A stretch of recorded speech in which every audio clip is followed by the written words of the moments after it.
My name is Cody Lisco. This is January 8th, 2008, or January 7th, 2008, and I'm interviewing Jack Keller. What is your full name? Jack Lynn Keller. Were you named after anyone? No. Where were you born? Otwell, Arkansas. When? December the 14th, 1935. Do you know where your ancestors were from? Yes, I do. Well, on the Keller side, they came from Virginia. And on my mother's side, they came from Nebraska and moved from Nebraska down to Hazen, and then they moved to just north of Wiener in that Keller community down there. And he farmed there until he finally sold the farm and bought a dairy farm here in Jonesboro. He had 80 acres of ground out there where, well, on the north end is where the Coca-Cola place is, and it ran south down to by IHOP, and he had just 80 acres there. And that was way out in the country then. In fact, we'd turn off of Nettleton on a gravel road, and to go down to where they lived down there back then. I want you to tell me about your mom and dad. Where did they grow up? Well, in this area, we're actually in the Otwell area. My dad did, and well, they grew up in this area.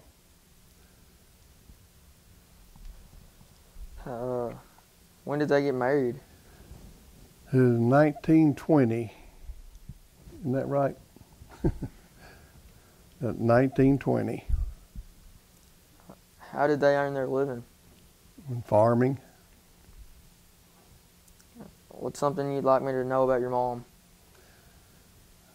Well, my mom died when I was 4 years old, and I don't remember hardly anything about her. Just a very, very vague few little things that I remember. Who helped your dad raise you kids? Well, he really no one. We kind of raised ourselves. I've got one sister, the oldest sister. Well, let's see, she didn't get married till I was probably a teenager, and then I was the last one of the 7 kids. There were 7 of us.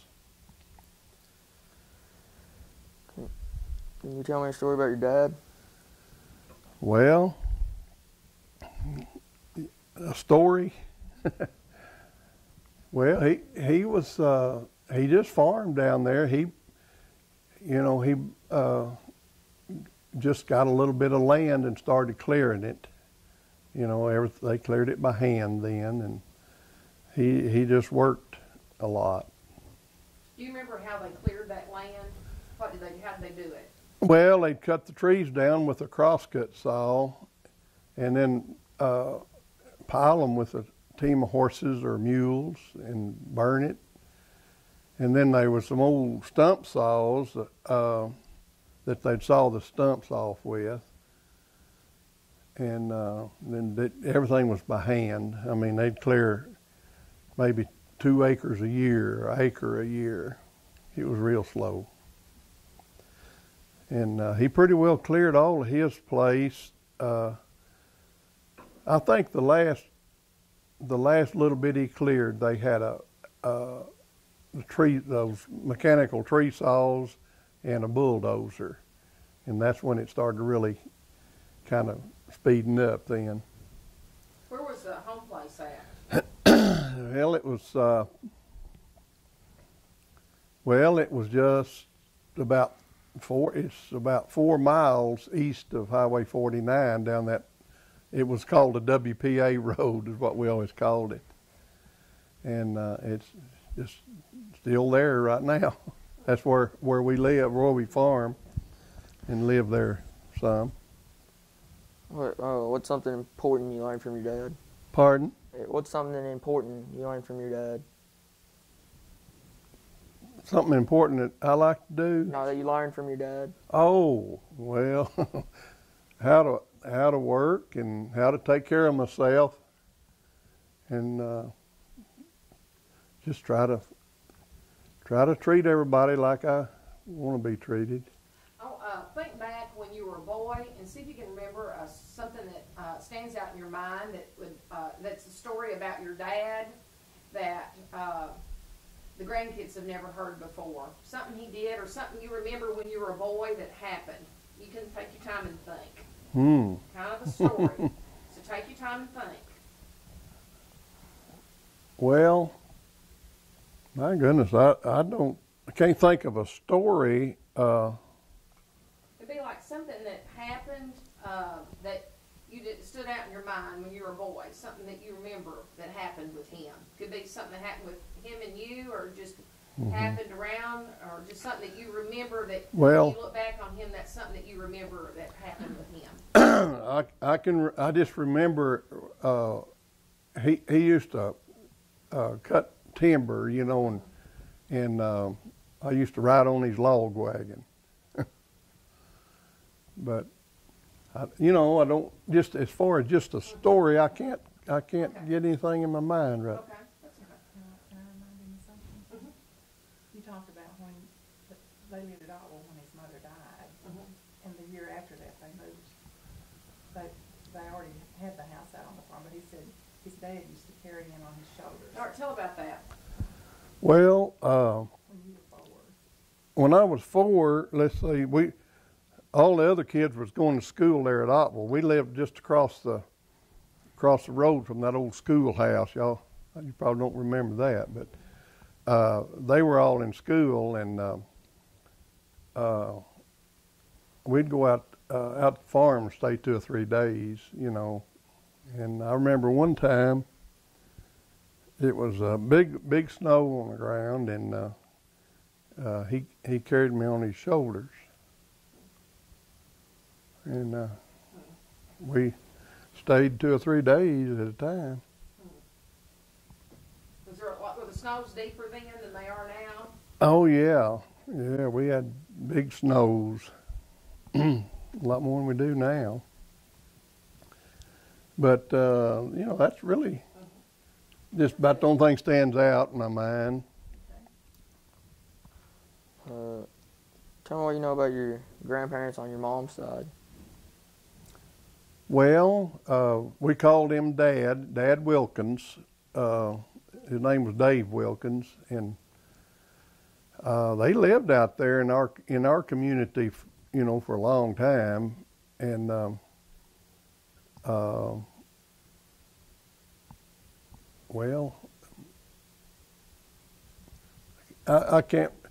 I remember one thing when they moved up here. He bought that. I think there was 80 acres out here, and it was a little dairy farm. And I remember he had a dog. He'd milk those cows, and carry that milk in those big metal cans. And he had a dog that opened the gate for him. That was I remember that real well. But they lived that.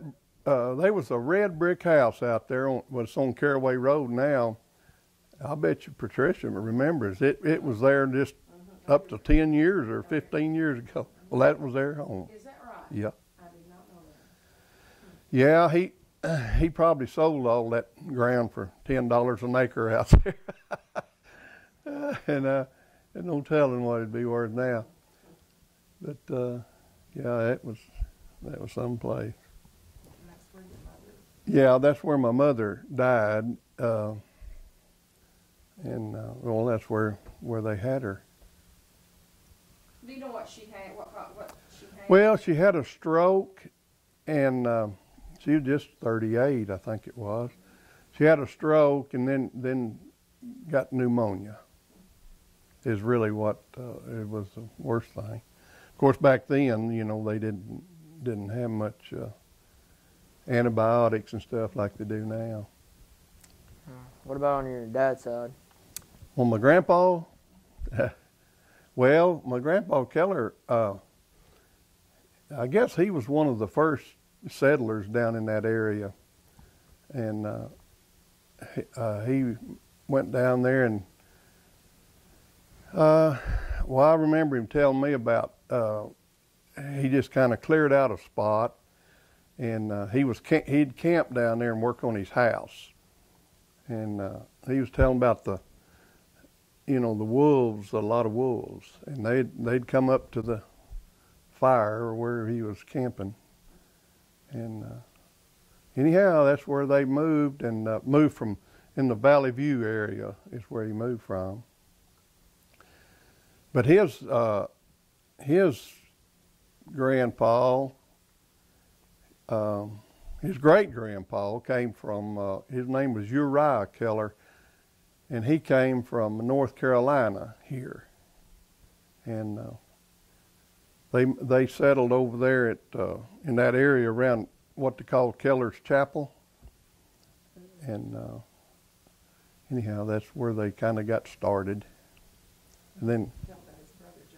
Yeah, he had a brother named John. No, not Uriah did. He was Grandpa's no, it was my great-great-grandpa. It was Uriah, but he had a brother that when they came west, and the brother went to, he settled in North Alabama, and he was the father of Helen Keller that, you probably. Yeah. So she would have been, let's see, my grandpa's, how was it we figured that? But let's see, grandpa's, it was his great grandfather's niece. Okay. Yeah, it was Uriah's brother that, his name was John, and he I don't know why he went to Alabama and didn't come to Arkansas, but we went by her place at Helen Keller's house a couple of years ago. We was over in that area. It was real interesting. And Grandpa, I mean, like I say, he cleared up that ground down there, and I mean, there was woods all the way from there to Wiener back then, and a lot of land.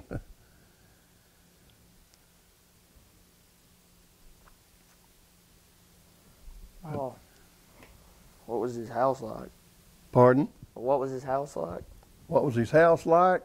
Well, it was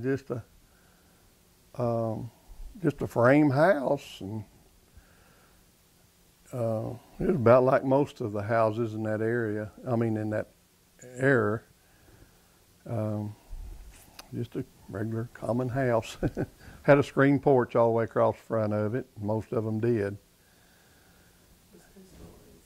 Huh? 2 stories and an upstairs. No, not my grandpa's house didn't. Oh, Our home place did. We did. Had a 2-story house. But Grandpa's house was just a regular house. I don't have a picture of his house. I should have took some. How many kids did they have? I think he had 7. Had four boys, 9. Well, yeah. Yeah, he had 9, but 2 of them died real young, but he raised 7.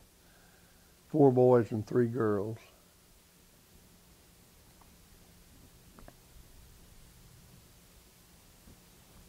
What do you most remember about them? About Grandpa? he was quite a character. Well, I just remember going he was close there. All of the boys settled right in that area. All of his sons and everybody was related. But Grandpa, when he got older, he had an old Plymouth car, and he didn't learn to drive till he was probably 60. He'd get in that old car. It was a standard shift, and he couldn't hear real well either. But he'd rev the engine up till he could hear it running. Then he'd ease out on the clutch in high gear, and and the clutch would last him about a month. He'd burn the clutches out. But he made his round to every one of the kids every day, and he'd come by our house, and first he'd come by Uncle Raymond's and Uncle Buell's, and he'd just go in and get him a drink of water and leave, just check on everybody. And he wasn't a very good driver. He's always, Grandma wouldn't get in the car with him till he got turned around, because he'd just go backwards till he hit something. He come to our house one day, and he had about 100 feet of woven wire fence hooked on his back bumper, which was, he'd been to Uncle Raymond's first, and when he backed into his fence, he just brought his fence with him. But anyhow, he was quite a character. But gosh, I can just remember several things. One time he was probably in his 80s, and he come out of his driveway there, and there was a county truck load of gravel coming down the road. Well, he just pulled right out in front of it, and the truck hit him and knocked the wheels out from under the back of that dump truck, and didn't hurt Grandpa. He just got out and walked back up the lane to his house and didn't even check to see if that fellow was hurt or anything. But anyhow, I think the state trooper did come out there and talk to him and said, Mr. Keller, you're just about too old to drive. And he said, well, I'm too old to walk too. But he was always doing something like that. It's all a part about how he made Grandma do everything. Oh yeah, he was like most men that age. They knew just how things were supposed to be. So he'd sit on the front porch, and Grandma would milk the cows and make the garden and do all of that while he sat on the front porch. And the women nowadays won't do that. But that's just that's kind of the way they did then. But my grandma, she worked hard.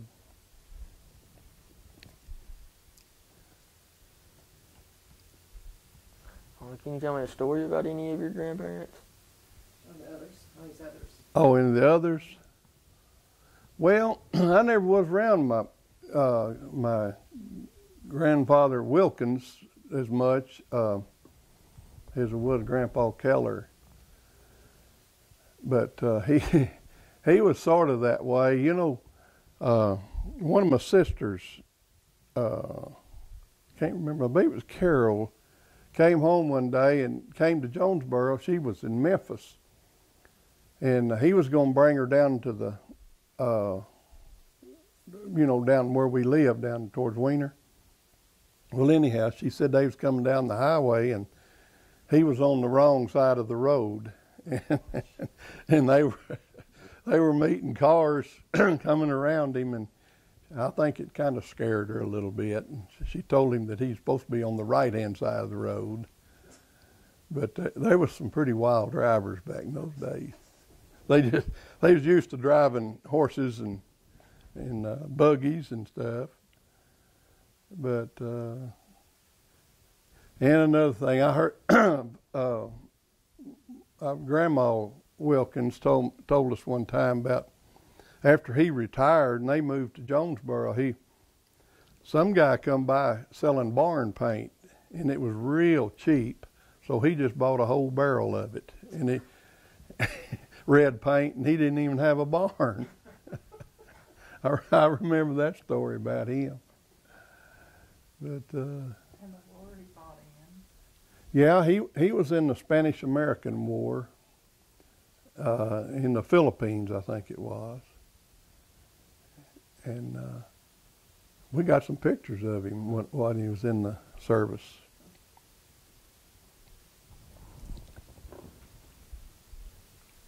What about your brothers and sisters?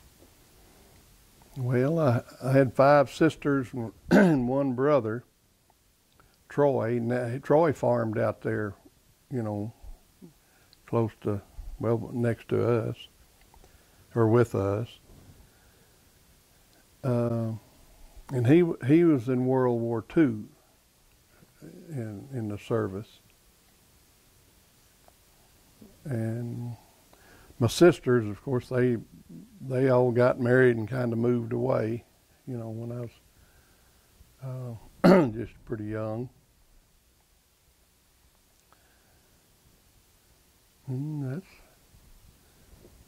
about all I can think of. How did you all get along when you were growing up? Well, they had a pretty rough time getting along with me. I used to be just a little bit ornery, really. Well, one of them, I had a BB gun when I was growing up, and I kind of had a habit of shooting them with my BB gun. In fact, I shot my aunt one time, and I got a pretty good lesson there, not to do that. How was it growing up with all those older sisters? Well, I mean, we got along just fine. I was sure glad I had them. I mean, we got along really.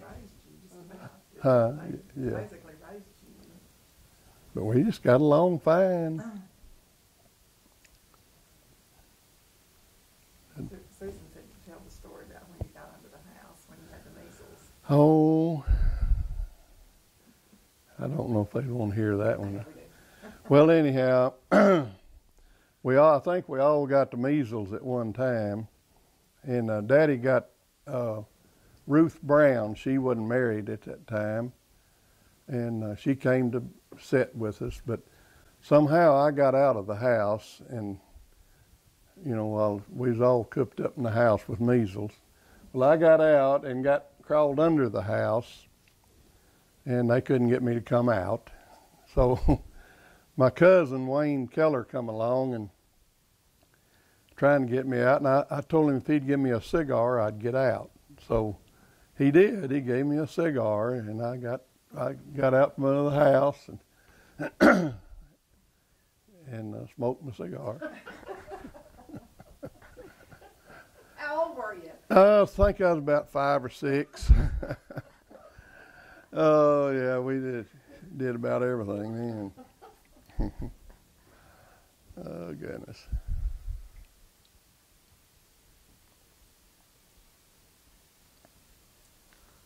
Well, what did y'all do together that was fun? What did we do together? For fun. Oh, well, I just shoot the girls with a BB gun and stuff like that.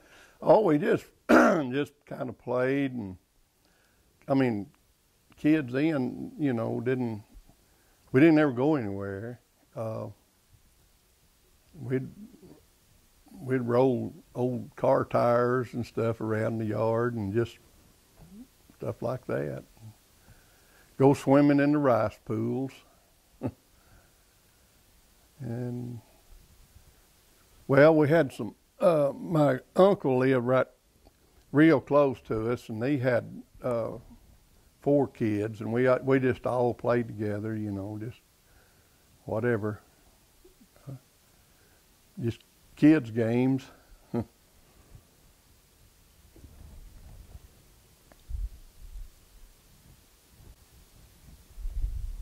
Oh, what's the most trouble you've ever gotten into? I guess when I shot my Aunt Bernice with that BB gun. Where did you hit her at? Well, I'm not going to tell you that. I want to know.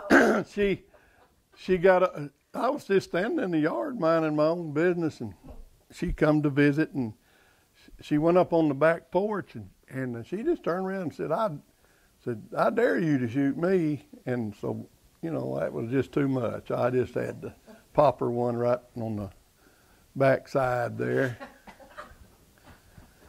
And that didn't go over real well. But she never did dare me to do anything again. So. Oh boy.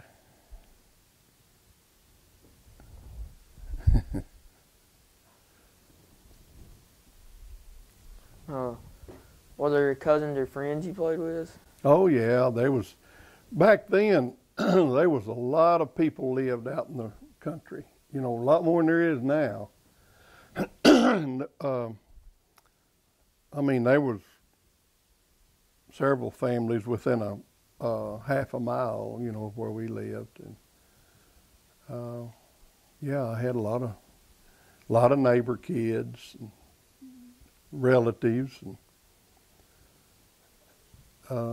Hoyt Keller lived about a half a mile from me, and we used to play a lot and visit. And then all the Collinses lived over east of us about 2 or 3 miles, and we'd go over there a lot. And there was just a lot of kids out there then. We all went to the bus. They run a big bus out there, and if you were at the end of the route, you had to stand up. There was just that many kids out in the country then. And now there's I don't know if they even run a bus out there anymore. That has really changed.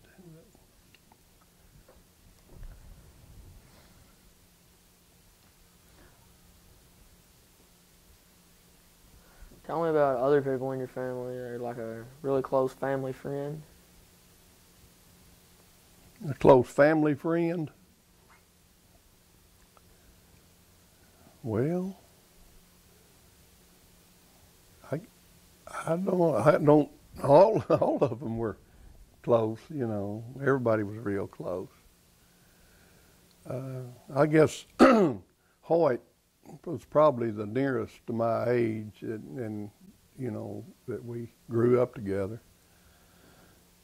Who's someone that lived in that neighborhood that was seeming to be a good friend of your dad's, or that was over at the house a lot? Over at our house? Who's somebody you remember being over at your house a lot that really wasn't necessarily a relative? Remember anybody that was over there? Well, my goodness, I can't write off, Patricia. Oh,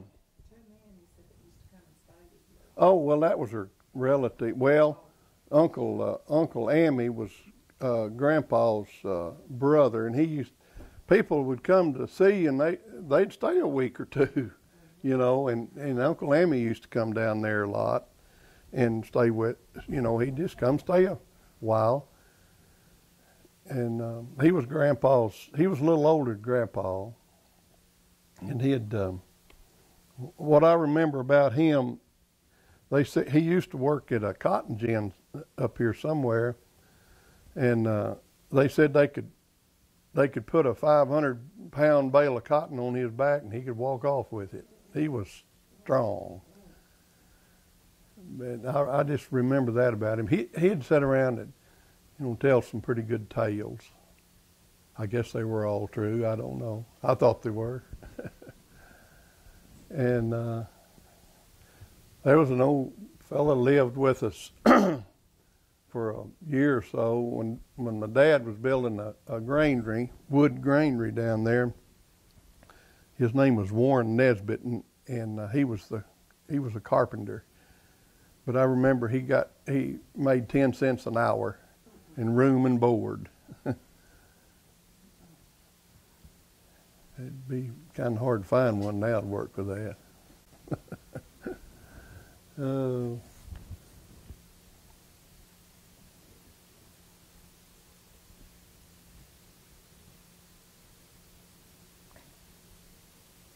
Were there some of your relatives or family friends that people that were strange?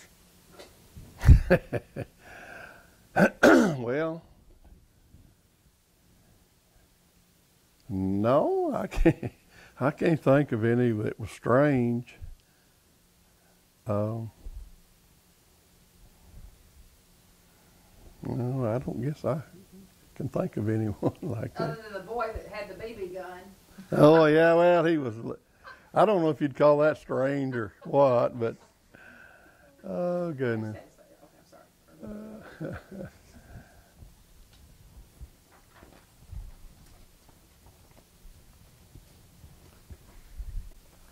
What did the house you lived in as a child look like? Well, it was just a regular house with a big screen porch on the front and had an upstairs, and that's where all the kids pretty well slept. It was good and warm up there in the summertime. And it's still there. Yeah, it's still down there. That house is still there. Patricia, were you ever at the Love Shack?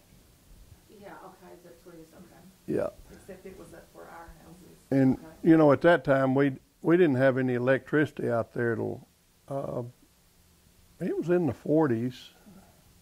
I was probably 7 or 8 years old when we got electricity. And well, we didn't have any telephones till after we were married. Then it was an 8-party line.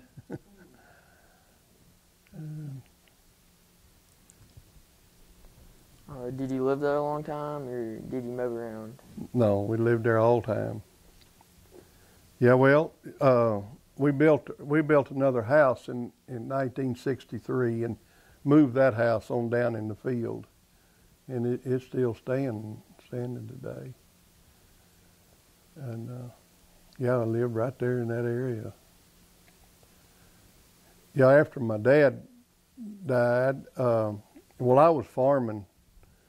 He had actually had 3 heart attacks when I was about in the 10th grade. I mean, he had 2, and then the third one, you know, is what he died from. But I'd kind of pretty well farmed his place, well, from about the 10th grade on until after he passed away, and then I bought my sisters. They was well, actually we split it up. I mean, everybody inherited 40 acres, and I bought their part, and that's when I started farming for myself. And that was 1956. Tell me how much you paid an acre. Hmm.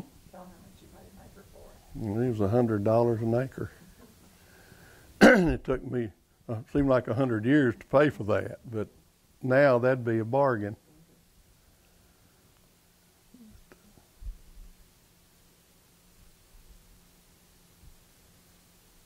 Can you remember any stories that your older family members used to tell?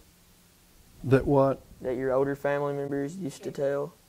Any stories they used to tell? Do you remember any stories that old man used to tell that you were talking about? No, I can't, Patricia. Okay. I can't remember.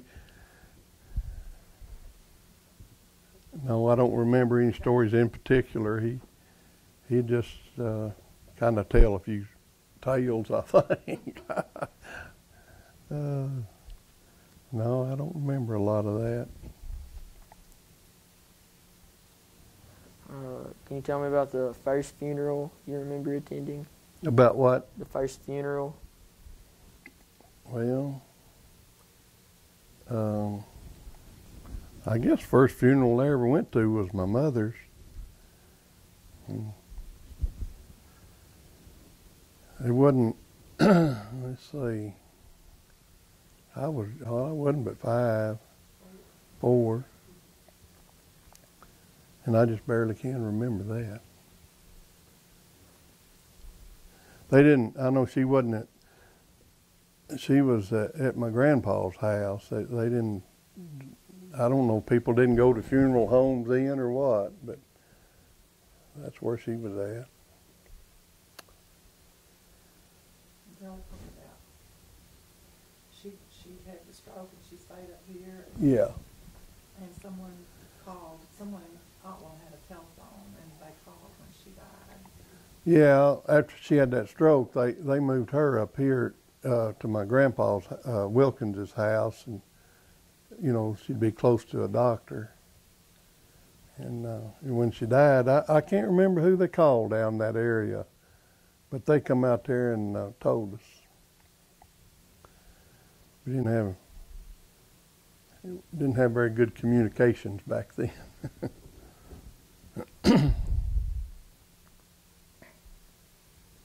Oh, was your dad strict?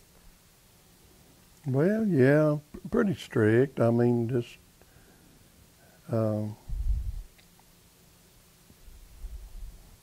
well, I got by with quite a bit of stuff, you know. But he could be pretty strict, yes. What were some of your household rules? Oh, pumping water every night, and bringing in wood and filling up the lamps with coal oil. Just, you know, normal stuff. We infeed the livestock. We had a lot of livestock then.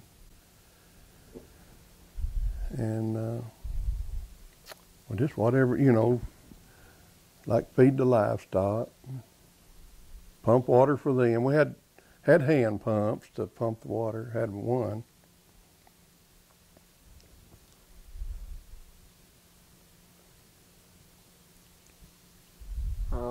What did your family do to have fun together, like trips? No, we didn't go on any trips. Well, we just kind of all get together once in a while, and, you know, visit our other relatives and and just play games and things. Really, is about all we did.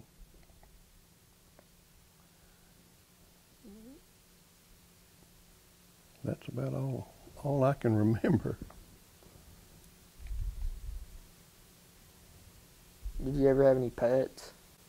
Oh yeah, I always had some dogs, cats, and well, we usually had 2 or 3 hound dogs, you know, hunting dogs, and yeah, we always had pets. Yeah. I had a coon one time. I caught a little old baby coon and kept it for a year or so, and it finally left. I didn't have it in a pen or anything. It just stayed right around the house. He's kind of a nuisance. Coons are. When he got grown, he'd climb up on the screen door at night and put one hand against the door facing and get in the house. And he'd get up on the kitchen table and get the sugar and whatever was on the table and make a big mess. And finally had to start hooking the screen door to keep him out of the house. And had one old dog there that little old collie dog, and that coon he'd play with that dog all the time. And that was really about the only pet besides the dogs that I had. I had a lot of cats, and I was kind of rough on them cats. They ever get shot with a BB gun? No, I shocked them with a Magneta. I tie that copper wire around their tail and crank that thing, and boy, the old cat jumped 10 foot in the air. Didn't hurt them, but it scared them pretty good. But yeah, I remember doing that. I better not tell you too many things I did. Yeah, I think that's what we want to know. Oh, I had that old Magneta that come out of an old tractor or something. I don't know where I got it. And you know, you crank that thing, boy, it'd put out a pretty good little voltage. And I had, you know, always had a lot of old copper wire, but I'd take that mag and hook it to the screen door, and then when one of my sisters go to open the door, I'd give it a little crank, make them jump. And just, that's what we did for pastime, just stuff like that. Oh, goodness.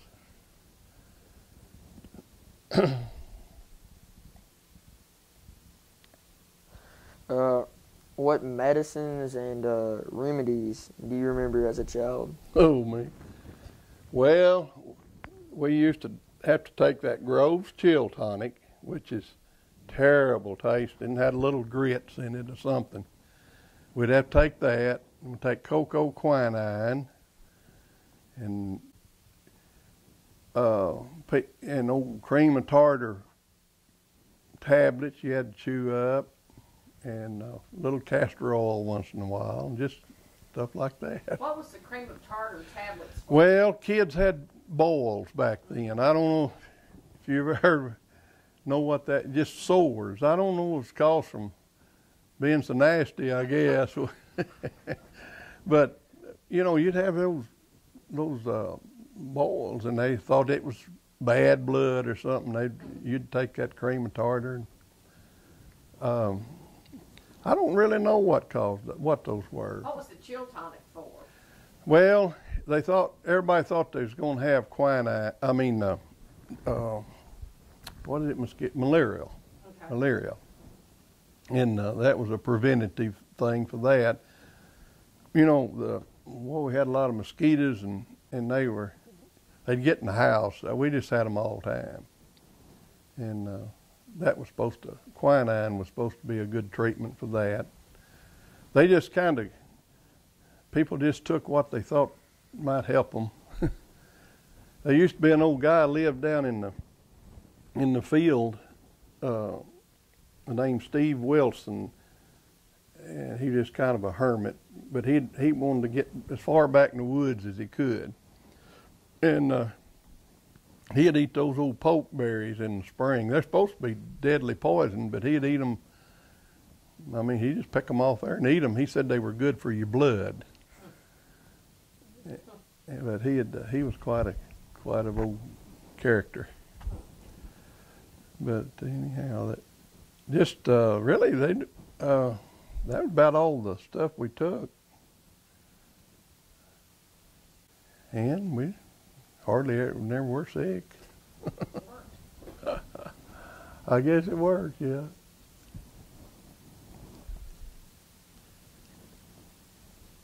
Can you remember a time you or someone else in your family was very sick or hurt? No, I don't. I don't think any of us ever really got seriously hurt or anything or sick. Well, if we did, we didn't know it, I guess. I guess my mother was the only one that got real sick. That's about all I can remember that. Well, yeah, my dad, yeah, he had. But none of you kids ever got hurt that you can remember very bad? Not bad. We just regular old sticking nails in her foot and feet and stuff like that. Cutting ourselves and just a regular. Yeah, I did. I got burned pretty good one time. Well, I was out of high school, and I was had an old one-cylinder International motor that we used on a relift. And when you stopped the thing, put gas in it, you'd have to crank for about 2 hours on it to get it to run. So I decided one day it was pretty hot, and I decided I'd just pour the gas in it while it was running. And I was pouring it out of a 5-gallon can, and all of a sudden that can just exploded and got me on fire. And there wasn't anybody within a mile or two of me. So anyhow, I took off running, made a circle or two, and then I figured out I better be doing something. So I jumped in a canal and put the fire out, and it burned one arm pretty good. And well, it was just big old blisters.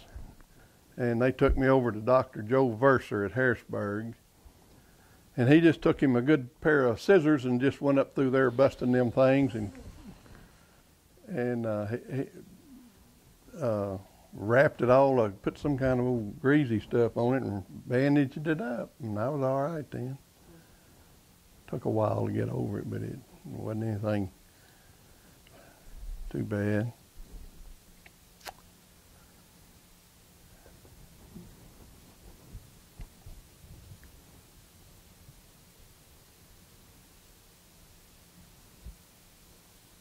When you were a child in elementary school, what was your school like?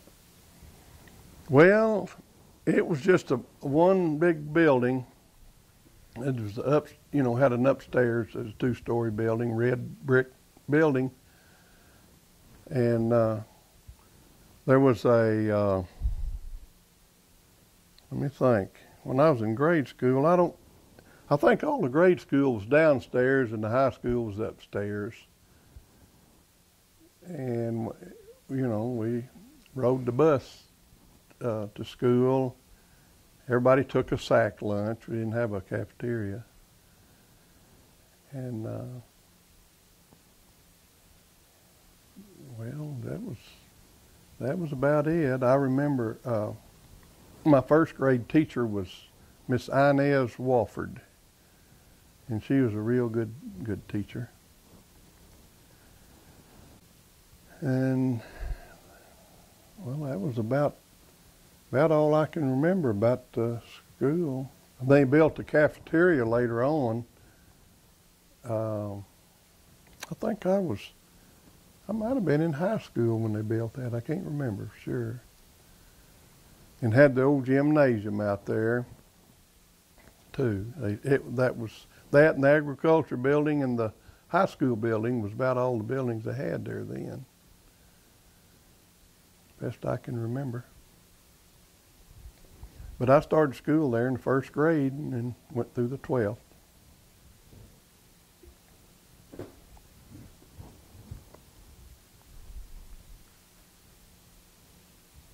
Can you think of a story that you can tell that happened to you, something that happened to you in grade school? In grade school? Well, no, not one in particular. I remember the first day we went to school. One thing I remember. Gene Worden he started school about the time I did, and I remember him breaking a big old pencil over Don West's head, and that was about the only thing I remember about the first day of school. But I can't remember any stories in particular about the school. What would y'all do at recess? Was there any playground equipment? Well, yeah, I think there was some teeter-totters out there, and that was about it. We just go out and just get out of the school, get out of the class. If I remember right, there was about 2 grades in each room. Seems to me like that's the way it worked. But and I kind of think Mr. French was. No, now wait a minute. He wasn't the first one when I started school. Boy, I can't remember the guy's name that was the superintendent. But Mr. French came not too long after I was in school, and he was there a long time.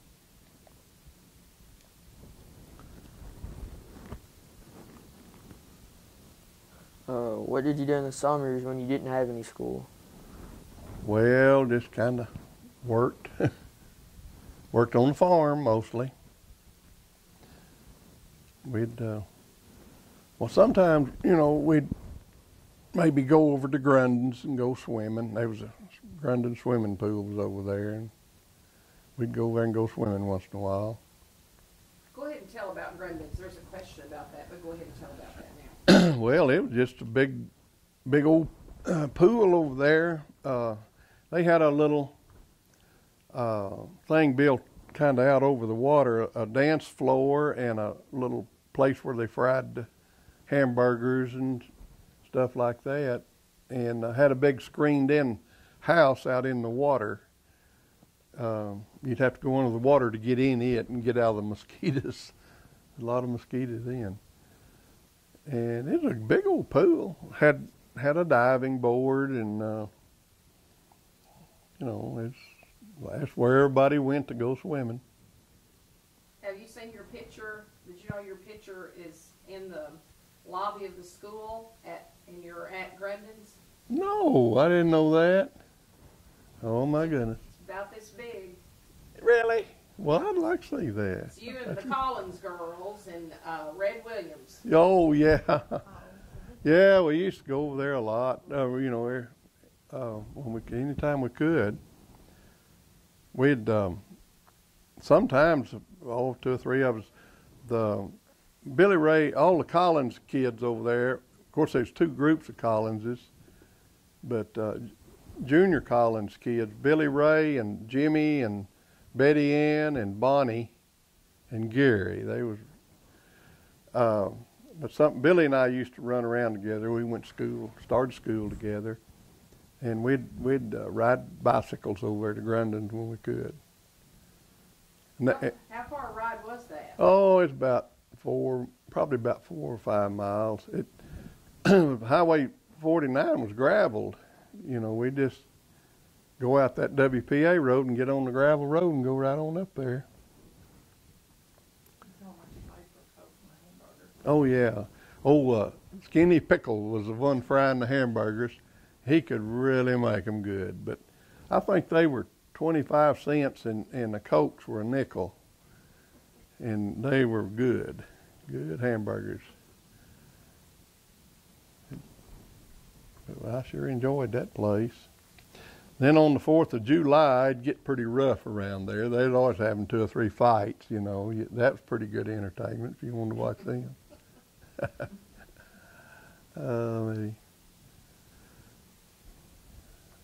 There was some pretty good characters around that area then.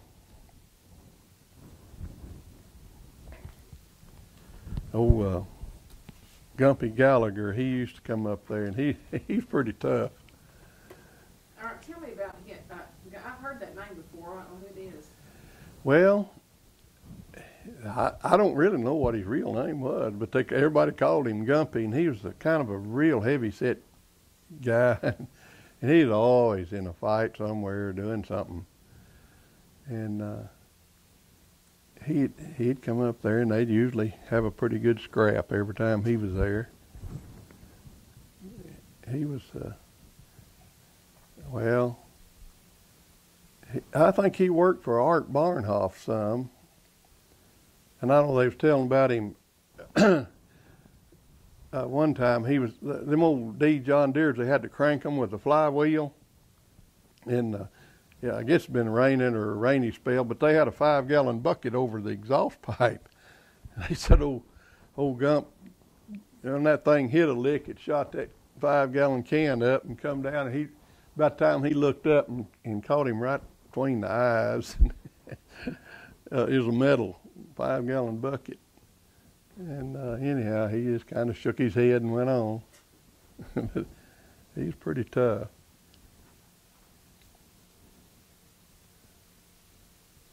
But that's about all I can remember. Grundon's, they had Mr. Grundon lived right there close to it, and he had a big Fairbanks Morris engine on a well, and the flywheels probably were, they were 6 or 8 foot in diameter, big old heavy thing. And you could hear that thing from out there where we lived, hear that old motor go boom, boom, boom, and when the wind was just right, you could hear it real good. That's what he pumped the water with.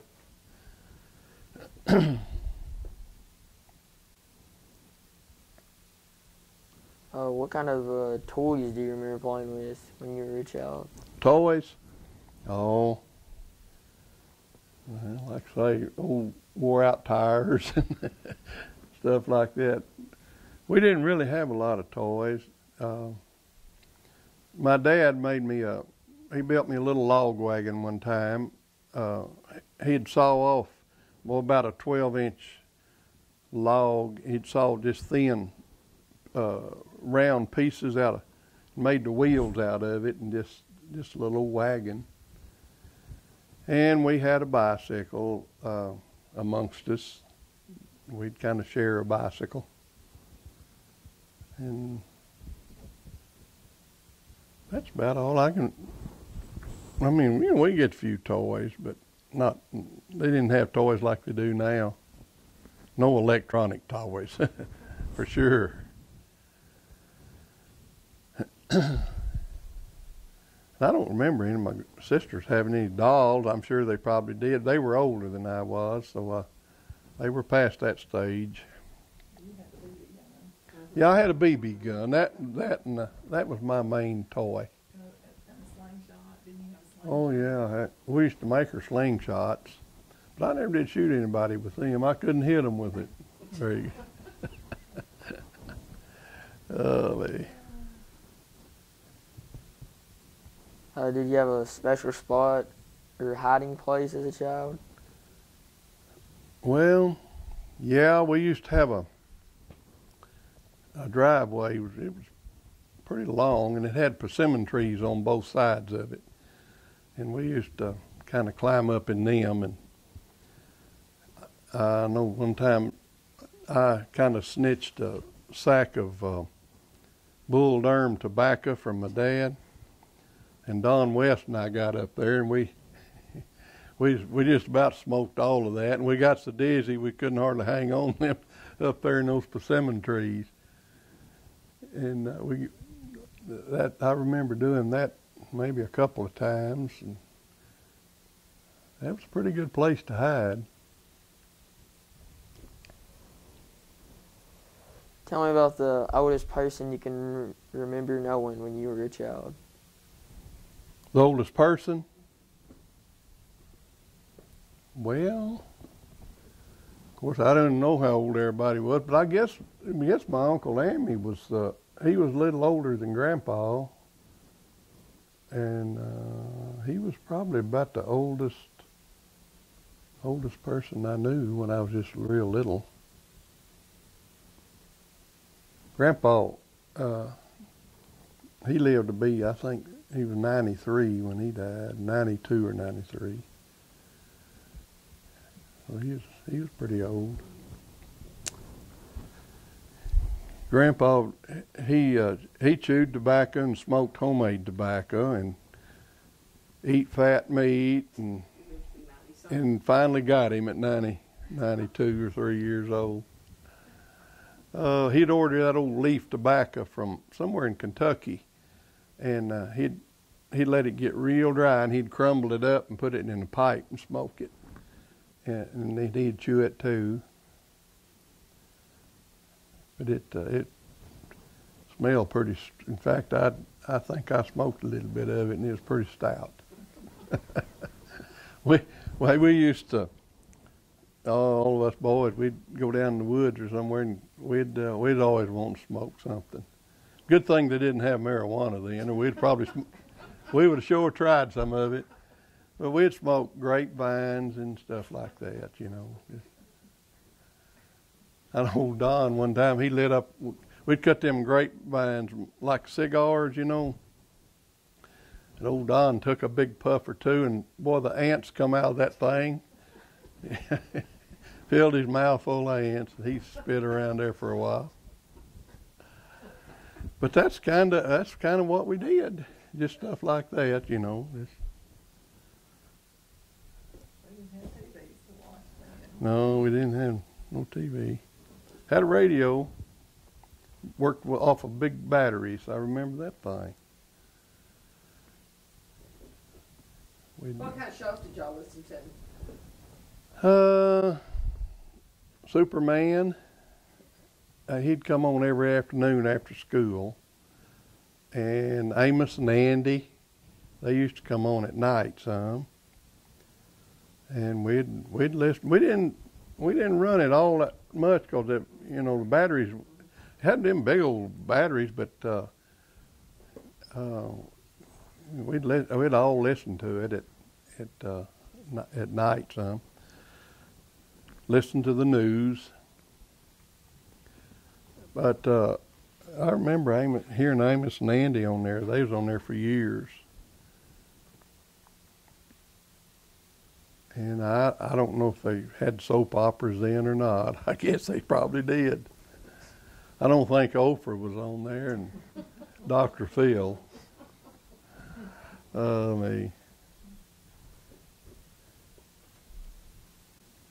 Do you remember hearing any stories about Joe Bruner? No, I don't guess I do. What was he? We'll find out later. Oh. We're just trying to find that. I'll make about it. Tell me about a friend you had when you were a child that you really liked. Oh, I had a lot of friends I really liked, but I guess Billy Ray Collins probably was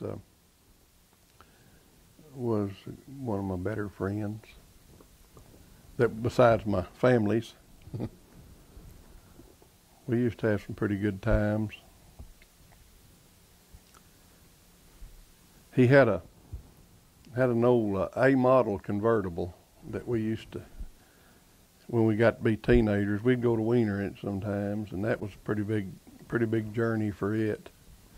We'd usually have to stop and work on it a little bit. In fact, I got a picture of it. I'll show you. We'd go riding around that thing. Can you tell me about a story about spending the night away from home when you were a child? You know, I didn't stay very much away from home. Let me see. I don't know if I ever stayed with anybody at Wiener or not. I'd stay with, my cousins and stuff some. But Do you remember anything that happened whenever you stayed with them one night? no. You never get homesick or anything? Well, I probably did. I know Hoyt and I used to go over at Grandpa's every once in a while and spend the night with them. And I was always ready to go home. But I don't remember any particular stories, anything that happened besides just the regular everyday things.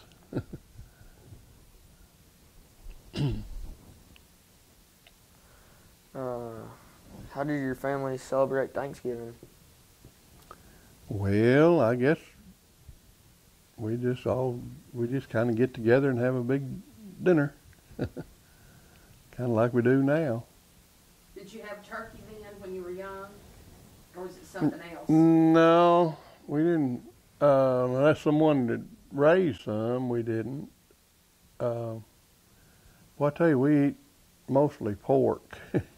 My dad he'd always butcher about seven hogs every fall, and he'd cure all of his own meat and everything like that. We eat an awful lot of ducks and squirrels. We probably had duck for Thanksgiving, be my guess, if I could remember. But I don't think we didn't eat much turkey.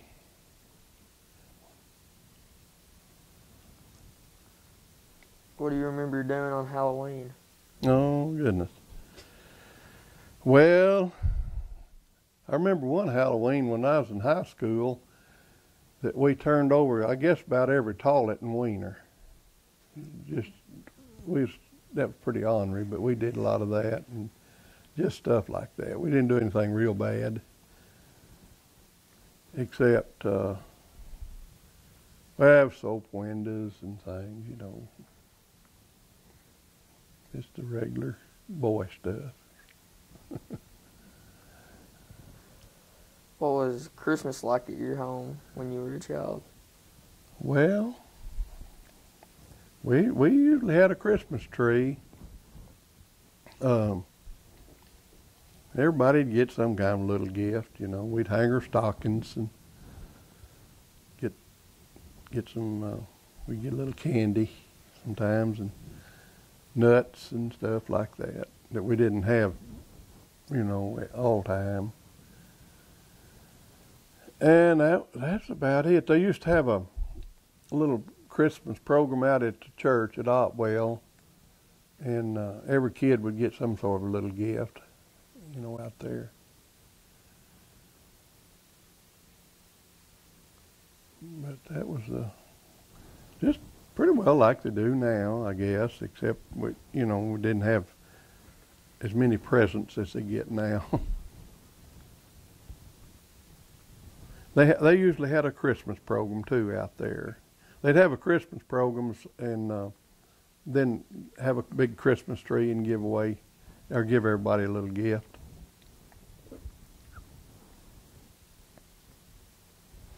Tell me a story about a Christmas memory you have as a child. Christmas memory? Well,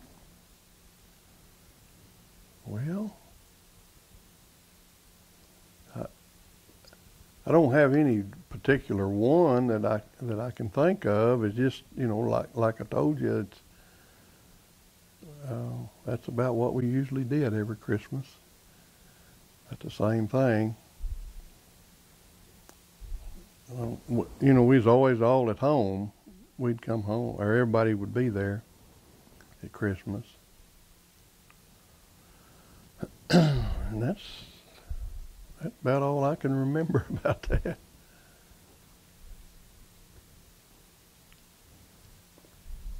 Can you tell me a story about a birthday as a child? Birthday? Well, no, not really. I don't guess I ever had a birthday party. I mean, it is just another birthday. But I don't remember anything in particular. Do you remember if you had a cake? Ever had a cake? A lot of people never did. No, I never did until I was grown. Lenny, I used to always spend my birthday, it's on the 14th of December, and we was always down at Big Island deer hunting, and Lenny would bake me a cake. So when you were a boy, you don't... No, I never did have one then. Who's the first president you remember? I guess Franklin Roosevelt. I'm not sure when he took office. I don't remember Hoover. I guess he was the one before Roosevelt. But I remember Franklin Roosevelt, and when the war started, he was the president.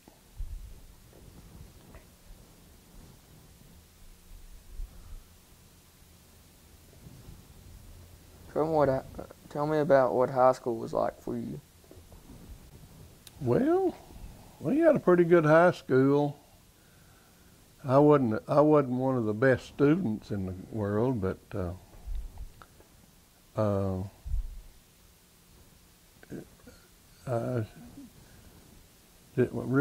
wished I would have studied a little bit harder. Did you play basketball? Yeah, I played basketball, tried to. Yeah, we didn't, all the kids that rode the bus, we had a 45-minute period, the last period of school to go practice. We didn't really do a lot of practicing at that time, and it was kind of like sandlot basketball. We weren't too well organized, but we'd win a game once in a while.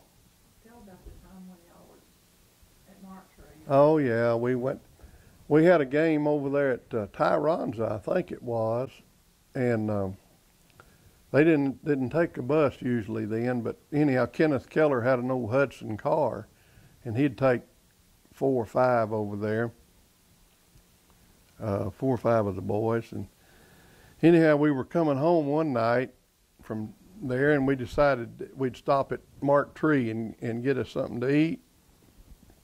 And we went in, there was 2 or 3 carloads of us. We stopped and went into this restaurant, or a little cafe, and was going to eat us something.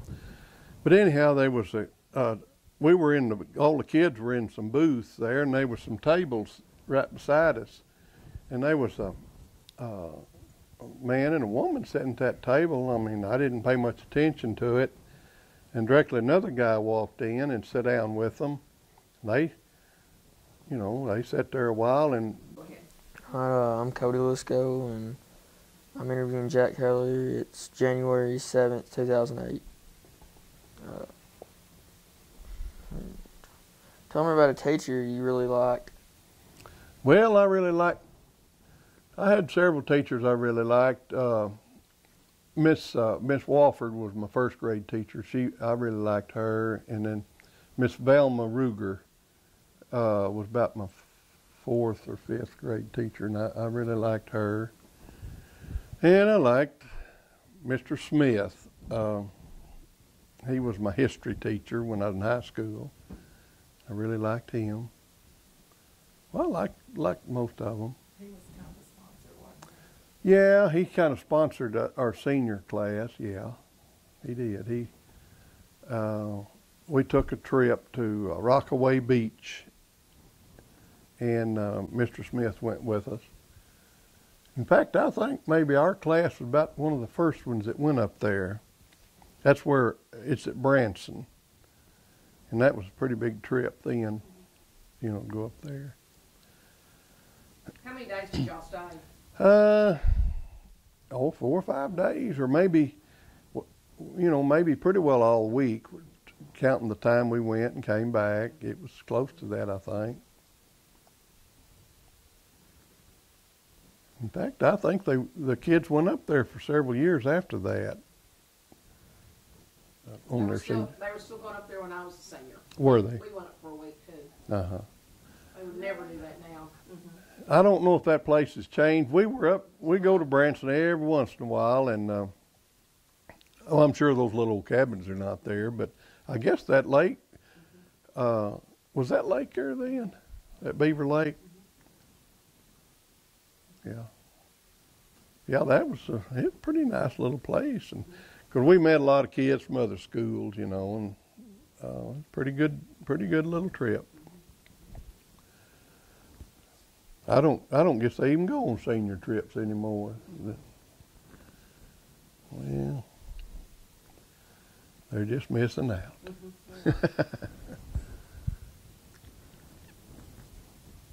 Can you tell me about a teacher that you didn't like? Oh, well, I had one lady that she just reminded me of one of these roller derby queens, and she had a big old wart on the side of her nose, and she just about as soon to pull your hair or slap you as look at you, and I wasn't real fond of her. Who was it? I got it. Miss Hampton. Yeah, she's. I mean, I guess she's a good teacher, but woo, she's pretty strict. And well, we had a geometry teacher I wasn't real fond of, but we had pretty good teachers overall.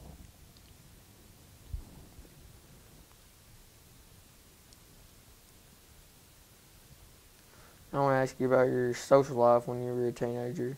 What were some of the wildest things you and your friends did?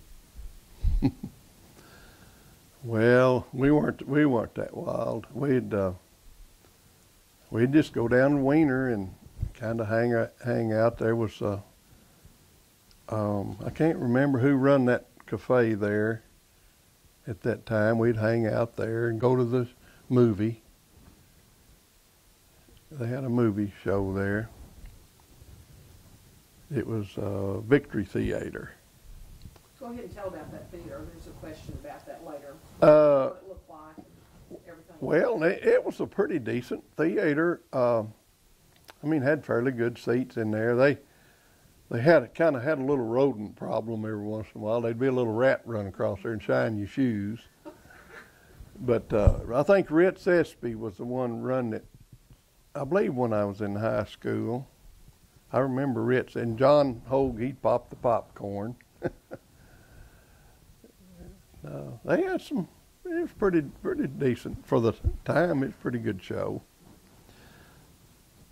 There was the old schoolhouse out there at Otwell when I was just a little kid. They had a movie every, I believe it was on Tuesday nights. A guy come down from Jonesboro, and he'd show old Western movies, and he'd run a reel off, then he'd have to stop and turn the lights on and thread it all up and run another reel, but they charged a dime to see the show. But I remember going to that show a lot. You sat on some benches. They had benches in there. But the Victory Theater was a pretty decent theater. Did you have a curfew? No, not really. Just whenever I could get there. Didn't have any car trouble or anything. I didn't stay out real late. But no, they didn't have a curfew.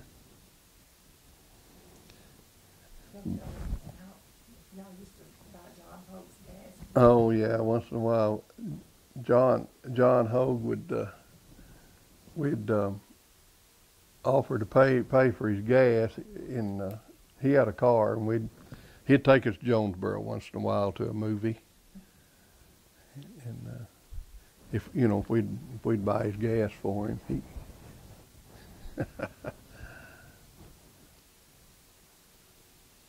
but that was about as wild a thing as we ever did. Who taught you how to drive? Well, I really don't remember, Cody. Who taught me? I just kind of started driving when I was pretty young. Driving around the farm there. Probably 9, 10 years old. Oh. How'd that go? Well, I got there. You drove better than the Grandpa Keller? Well, yeah, I drive. That's about as far as I could go, but I drive around the field, quite a bit. In fact, drove a tractor quite a bit when I was about 9 or 10. Can you tell me what you remember about the first car you owned? Yeah, I can tell you all about that. It was a 1952 Ford, and I bought it at Harrisburg from Butler Motor Company. And he was a Ford dealer over there, and he also had the bank. So anyhow, I paid $1,800 for it. I think I'd saved up about $200 and financed the rest of it for 6% interest. And it was, I got pictures of my car. It was just a standard shift car and didn't have any air conditioning or anything like that in it. But it was a nice car for the price. Yeah, that's what I used to court her in, that 52 Ford. It was a good car. Yeah, you could buy a new car, a new pickup for about $1,700-1,800 back then. Oh, gas! You could go. You can buy $1 worth of gas and drive around all evening, on $1 worth. You can get about 3 or 4 gallons. You can't get gas. You can't shut the pump off fast enough now to get gas. I mean, get $1 worth. It just go click and you'd have it.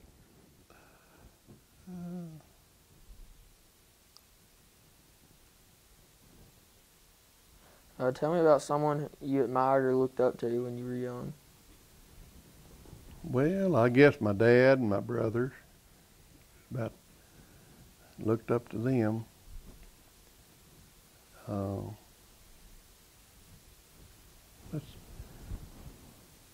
Yeah, I'd say my dad and my brother.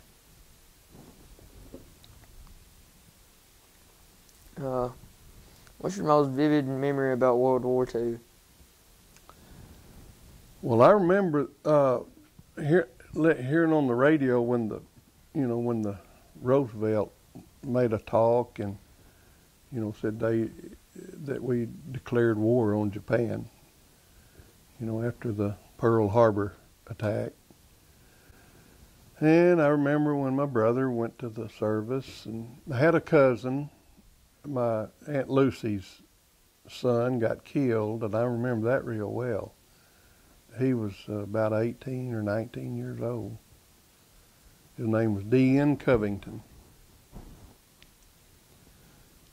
And then I remember during the war, they rationed sugar, rationed gasoline, rationed a lot of stuff. You had to get, I think you got stamps or something to buy, the best I remember, to buy your gas with. The government would issue a family so many stamps so they could just buy so much gas, and that's all you get. And we used to use honey, put honey on our cereal instead of sugar, and it's pretty good. But it was rationed, and just a lot. And coffee was, you couldn't buy bubble gum. I know during the war, I remember that. Why is that? I don't know what they make that stuff out of. But no, you couldn't even hardly get.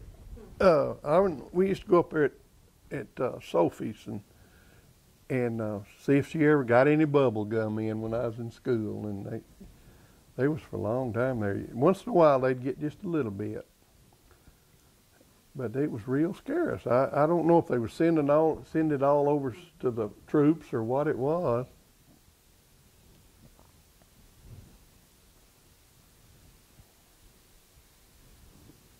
Do you remember where you were when you heard about Pearl Harbor? I was at home there, down there, where we lived. But I don't remember exactly what I was doing. But I remember remember hearing, on the radio all about the beginning of the war, about Pearl Harbor. Gosh, when did that war start? 41? Yeah, 40 or 41. Yeah. Well, I wasn't about 5 years old, but I can remember some of the things. Of course, it went on for, I guess, to about 47 or 46, and during those years is when everything was rationed. Couldn't hardly get a lot of things. But that was about all I can remember about the war. Did you go to college? No. What did you do after high school? Well, I went farming. Tell me a story about something that happened to you at one of your first jobs. Well,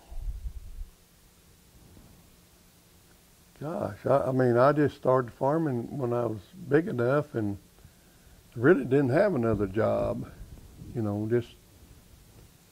Tell that how you used to have to sleep with them. Well, yeah, we had some old engines that my dad built, a little old bunkhouse, they called it, just a screened-in house, and somebody would have to sleep, there by the well to kind of work on it if it's quit running.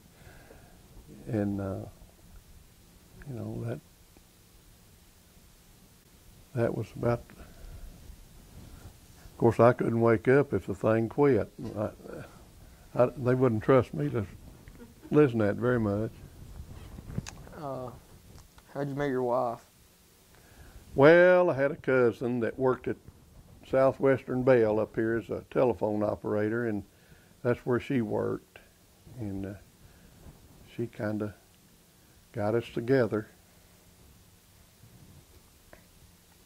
We've been together for, 54 years, and that's been 54 years. That's a long time. You didn't have to say long. Oh, goodness. Is there a family recipe that throughout the years is always found on the table at family celebrations or dinners? Yeah, my grandma made well, we call it Grandma's lemon pie, but it was some kind of a lemon chest pie that was really good. We still have it. And Grandma Keller used to she had a wood stove, and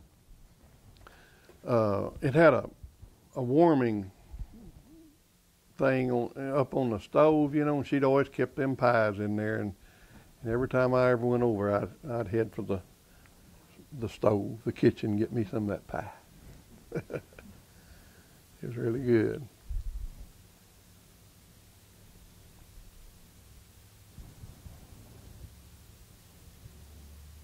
Tell me about something you have that has been passed down through your family that means a lot to you. Well, I've got my dad's. He kept a diary. He wrote something about every day. He started in, I guess, about 1920, and wrote something every day in there. I've got those, and I've got his duck collar, one that the Pop Pickle out there at Otwell made. I don't know if you've ever heard of them pickle collars, but they're worth a lot of money right now. And I've got his duck collar, and really that's about it. Yeah, his watch, his pocket watch. He always carried a pocket watch. I've got his watch.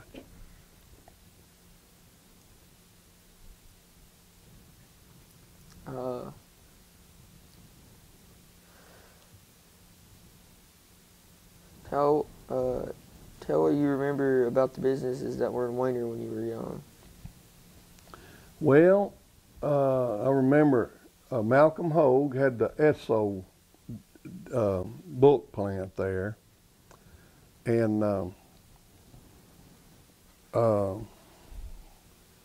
let's see, then Downing's had the McCormick Deering dealership, and I used to go down there with my dad, and he'd get a part for his binder or something, you know, or had an old McCormick Deering tractor, and you know, that's where you go to get parts for it. We used to sit in there. They had this binder twine they used on them binders, you know, to bind the shocks, and everybody sat on that. They had a great big old stack of it in there, and everybody sat on that binder twine and tell a few tales, you know. And I remember, going there, and you see, we went. The John Deere dealer was over there across the railroad, Wofford's. But yeah, the depot. They had a depot there, and Paul McGahee was the depot agent. And I used to, anytime you ordered anything, you know, by freight, it'd come to that depot, and you'd have to go down there and get it. And my sister, one of my sisters married his daughter. I mean, his son, Bobby. And we used to go to Fowler's store. It was on the corner where Frank's Tire and Appliance was, you know. That was Fowler's store. And then after we got married, Mr. Freeman had a grocery store where the flower shop is now. Huh? Yeah. Oh, well. And there was a service station across the street there. Bert and Buster Fryman, Bert Truitt and Buster Fryman had a little station there. Then later on, Mr.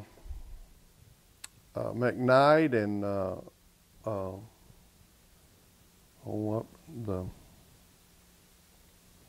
Wilbur Barnhoff. I can't think of nobody's name. They had a grocery store over there, and then the Elmer Cooper had barber shop. And then Sophie Schisler had a little 5 and 10 cent store. There was a lot of stores in Wiener then, and I remember all those. Yeah, Wilbur, he used to, when they first built that store, he rented out frozen lockers, and you could rent one and put your frozen stuff in there. Yeah, it was a pretty good deal. And he also would he could order you beef, and he'd cut it up and everything and put it in your locker, and we'd go to Wiener once in a while and get us some meat, some beef. It was really good.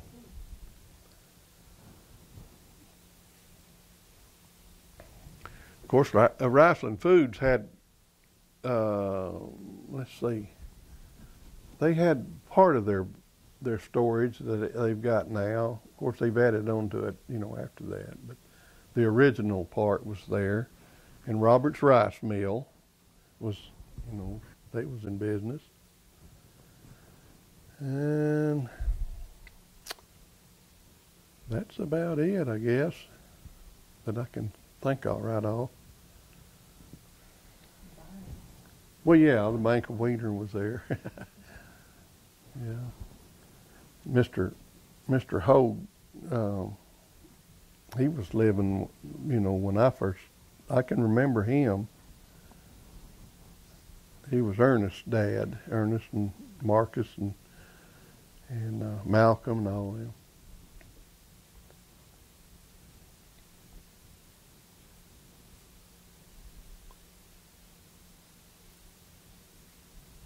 Do you remember the first town library? No, I don't. I don't remember the library. Do you remember hearing about the Wiener Hotel?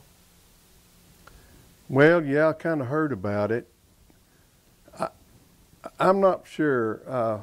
There was a doctor named Dr. Alcott, was in a building right there on the corner across from where the co-op is now. And I kind of think that was the old hotel. I know it was this two-story building, and he was the doctor, had a office in there. And I don't know if that's the only hotel they had or not. And it wasn't, I don't think it was a hotel then, but I kind of think maybe that was an old hotel building. I'm not for sure about that. There was a hotel at Otwell at one time.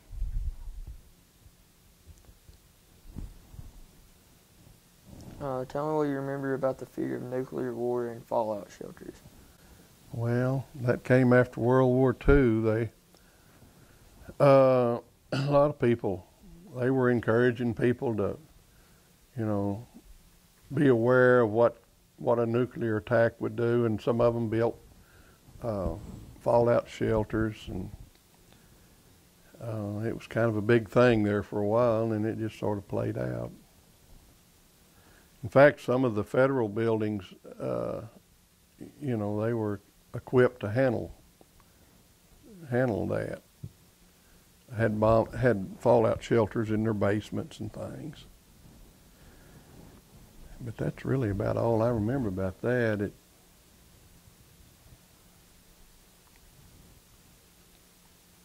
Can you tell me about the first television you remember seeing? Yeah. Some of my neighbors, the Collinses over there, Junior Collins got one.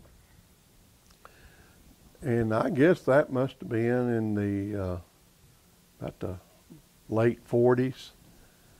And that's the first one I ever saw. And I'd go over there and see Billy Ray and watch their TV a little bit. I think that then they didn't come on till about 4 o'clock in the afternoon. I think Kukla, Fran, and Ollie was some little old puppets or something. That was one thing we'd see. And then I think Milton Berle was he was a comedian, and he had a little show. And they didn't really have a whole lot of. Then they'd have a news. Memphis News is all you could get. One channel, I think, and it was black and white, but it was something different.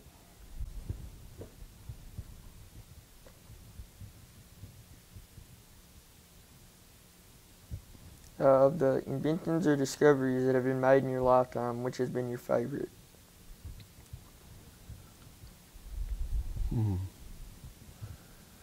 Well, I guess my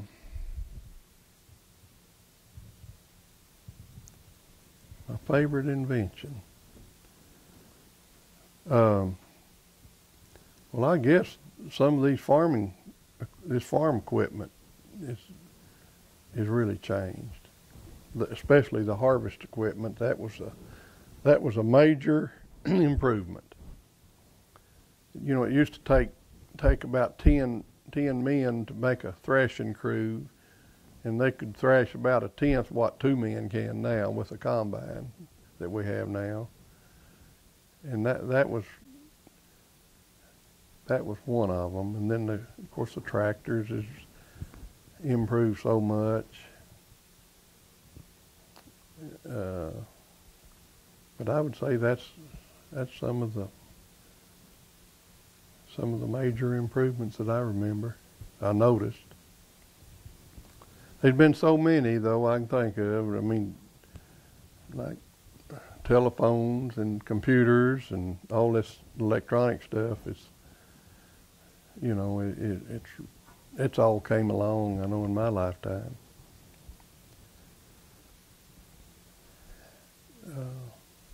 There's just so many things that, you know, but I know the farm equipment farming's really changed a lot.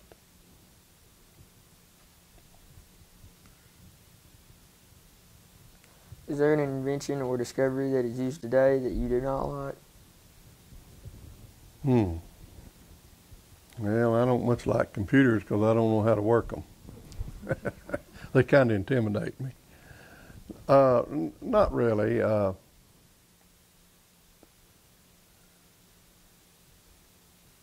You mean just like an invention that I don't like? Well, no, I don't guess I can't think of anything that I don't like. I mean, a lot of things I don't understand, but as far as not liking them, I really don't know of anything. That's not a very good answer, is it?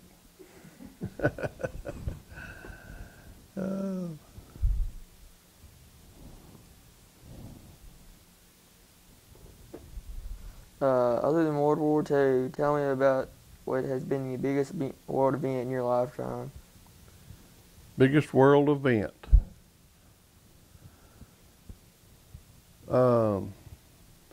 Well, when Kennedy was assassinated, that was a pretty big event. And then the 9/11 event was, you know, it was a pretty major one. Besides the wars, you know, that I would say those two that I can think of real quick. They were pretty major.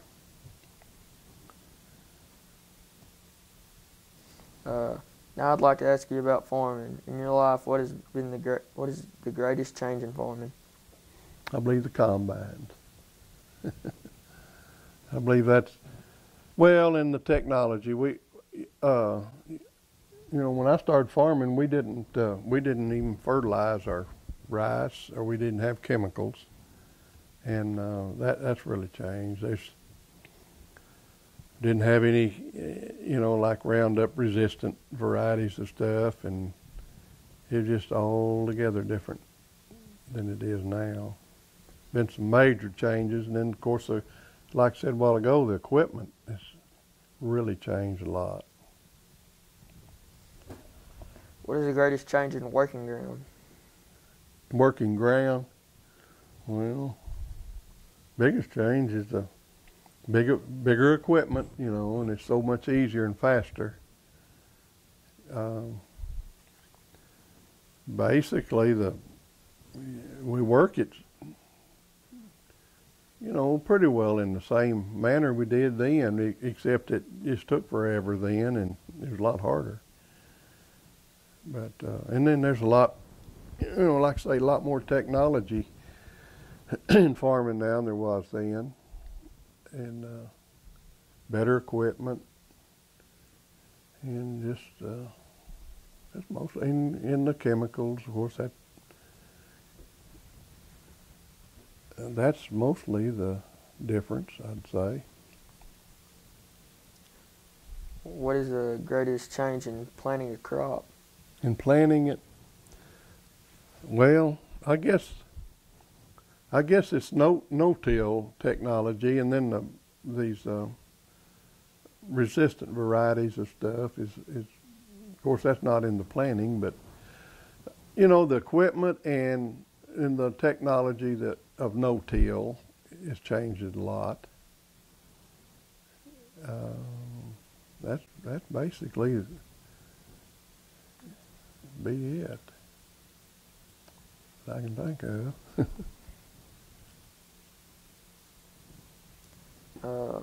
What is the greatest change in harvesting? Combine. No, there's not any hand labor like it used to be.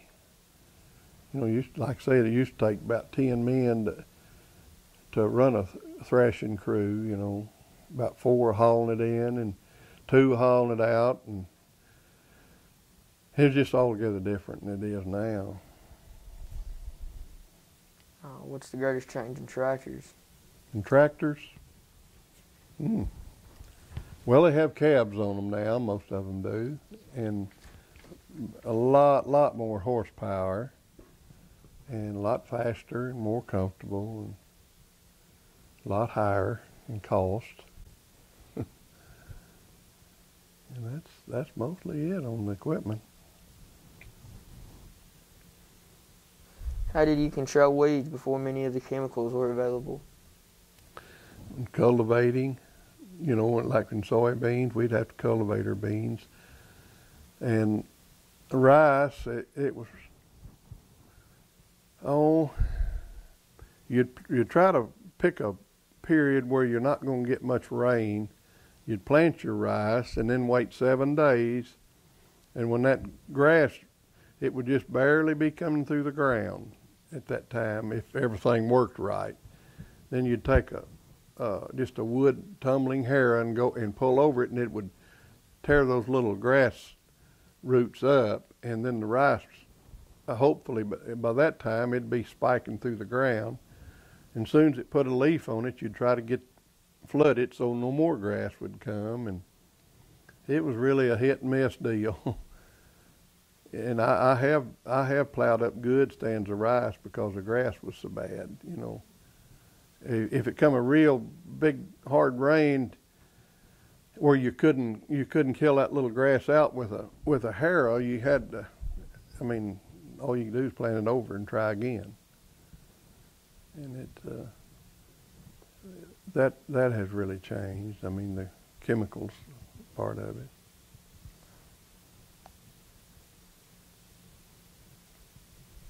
How were rice wells put in when you started farming? How what now? How were rice wells put in when you started farming? Well, when I first started, they were pretty well, they weren't washed down like they wash them down now with water. Back then they used what they call a sand bucket, and they'd get the pipe started in the ground. This sand bucket, they'd put up a derrick over the top of it, and that sand bucket would go down and would fill up with sand. They'd pull it back up, and then they'd dump it out there, and they just keep doing that and let her go down. And now they can wash one. It'd take a week to put down one then. Now they can wash a 16-inch well down in 4 hours. It's just, that has really changed. But the first well, when I was just a kid, they dug them with a shovel because the water level wasn't 30 feet deep, and they'd start digging, just like a 6 by 6, well, actually bigger than that, probably a 10-foot square, and just dig it with a shovel, and then put timbers around it, to hold it, to curb it. They'd dig down a little further and put some more curbing in, and till they got down to the sand, then they'd lower a sand bucket and dip the sand out until they got to the water, and it'd just fill up with water, and then they'd just set a well on top of it. A pump, and that basically is all there was to it. I know my dad used to really warn us to stay away from those pits, because you fall in there, it'd be hard to get out of there. What was the price of farmland when you began farming? Well, I paid $100 an acre for my first land. And then, of course, it went from there I bought some more at $500, and then I bought some more at $1,300, and it's worth a lot. I mean, they're paying more right now than it's worth, but it's selling a lot higher than that now. Did they have FFA when you were in school? Yeah. I can tell about that. Well, I guess it's pretty well like it is now. We had a building that we'd have a class there, and we'd study out of books, and then we had a project. Each person would have a project. We had a shop that we'd do a little shop work in, and had some judging teams. I was on a judging team or two. We got to miss school for a day and go somewhere and judge. And we'd had a project. I think I had a hog or two. It was a project, and in the shop I built a cedar chest and just stuff like that. I guess they still do that. And that was about it on that. What advice would you give to someone wanting to be a farmer? Well, I think the first thing you need to do is get a good education, and I don't really know how a young person could get started farming, really, unless he could get some help. I mean, it costs so much, now. You can't just go start farming like we used to. Oh. And you just have to be pretty devoted, and it's sort of like a teacher. It takes a special person to do it. I mean, you got to really be dedicated to go through some pretty hard times, and then, just ups and downs. And as far as the work, it's a lot easier than it used to be. There's a lot more stress now, more financial stress and stuff like that. But if you ever did it, you'd probably like it. Would you advise him to be a farmer? Pardon? Would you advise him to be a farmer? Well, if that's what they wanted to do, I'd sure recommend it. But I mean, like I say,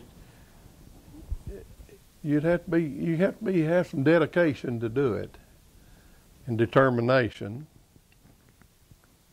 But I don't know really how they would just start farming now without, you'd have to have a little money to get started on now. I mean, it's different than it used to be. When I started farming, I had to borrow $6,000 and get 2 co-signers to buy my equipment and make the first crop. And now, that wouldn't hardly get you to the field and back. It's just changed that much, but that was a lot of money then. Yeah, I mean, it's been good to me. I wouldn't have had it any other way.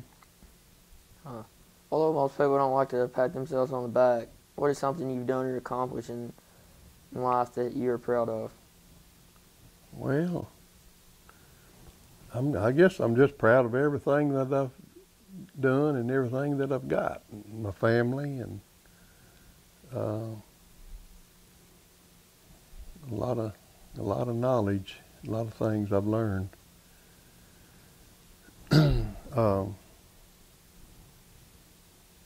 Well, I mean, we've been well blessed with anything we need. And you learn some priorities, that's for sure. But yeah, I'd encourage someone to farm. I hope someone does.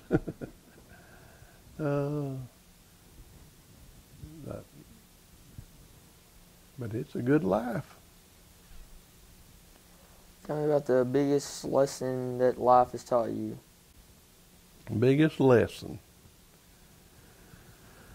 Oh, I've learned so many that it'd be hard to pinpoint one. One thing I've learned, you don't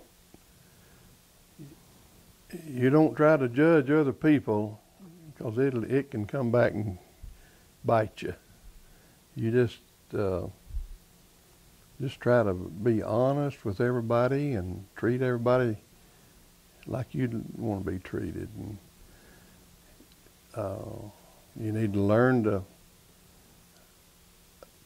live with what you have and make do with what you have, and not try to gain the whole world, and just be thankful for what you got. What is a lesson that you would say that would help a young person live a better life? So, a lesson for them to learn. If you were going to tell a group of teenagers something you think they need to know as they get ready to set out on the world, what's something you would tell them? Well, just like told him, I think you need to be honest with everyone and be honest with yourself, and everyone knows their capabilities, and don't try to move too fast, and just try to live a clean life, and it'll come to you if you do that. Everything else will. And learn to accept things like they are. Not, some things are kind of hard, but you got to take them with the easy ones, and that would be my advice to anyone.